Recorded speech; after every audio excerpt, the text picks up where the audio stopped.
this week we're moving on through Genesis. We're actually in Genesis chapters 29 and 30, and we're going to read about the story of Jacob, Rachel, and Leah.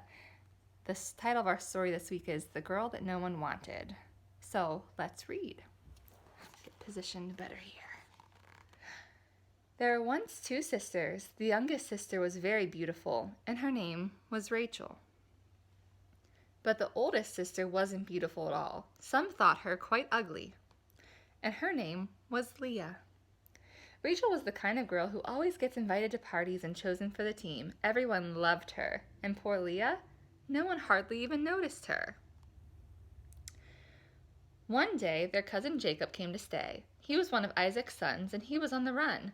Jacob had stolen and cheated and made some enemies, including his own brother, and now he was hiding. The funny thing is, Jacob, of all people, was the one God gave the special promise to, the same promise he had given his grandfather Abraham. I will rescue the world through your family. But then God chooses people we least expect, as we'll see.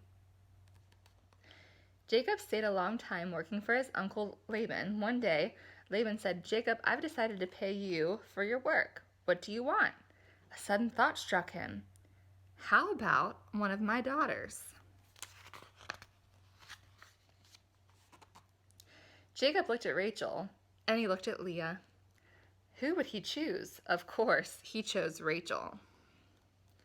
So Jacob, I'll work 7 years for free, Jacob said, if I can marry Rachel. So Jacob worked 7 years, and at last his wedding day arrived. But that night, Laban played a nasty trick on Jacob. Instead of sending Rachel to marry Jacob, he sent Leah. Now, in those days, they didn't have electricity, so it was dark in their tent, and besides, women wore veils, and you couldn't see their faces properly, so Jacob suspected nothing.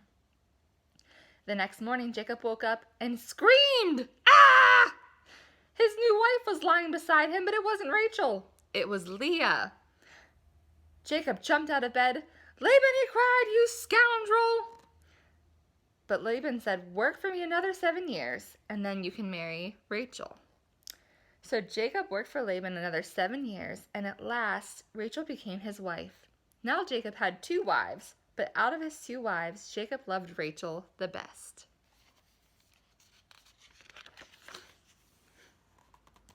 No one loves me, Leah said. I'm too ugly. But God didn't think she was ugly, and when he saw that Leah was not loved and that no one wanted her, God chose her, to love her specially, to give her a very important job. One day, God was going to rescue the whole world through Leah's family. Now, when Leah knew that God loved her, in her heart, suddenly it didn't matter anymore whether her husband loved her the best or if she was the prettiest.